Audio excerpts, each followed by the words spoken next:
এই যে তোমার জন্য চিংড়ি মাছের পিঠে বানিয়েছি, খেয়ে দেখো তো কেমন হয়েছে, মার মতন হলো কিনা। খেয়ে দেখি। খুব ভালো হয়েছে গো খেতে। শুকনো ভাত দিয়ে মেখে দেখো। ভাত এইতেই খাওয়া হয়ে যাবে। ঠিকই আছে, ভালো হয়েছে। ঝাল লাগতো না, আমার তো মনে হচ্ছে একটু তেল লাগতো জানো। না তেল ঠিকই তো আছে। ঠিক আছে খাও।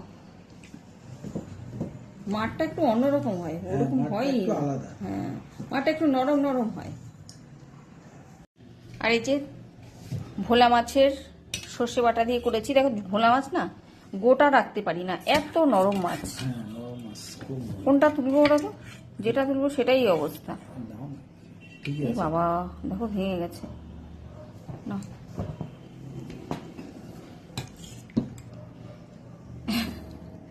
ভেঙে যাবেই, খেয়ে দেখো তো, খেয়ে দেখো। আর একটা মাছ দিই।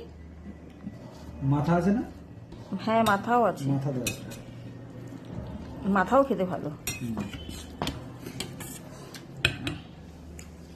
কি টেস্ট গো। মাছ একটু টেস্ট হয়, ভোলা মাছটা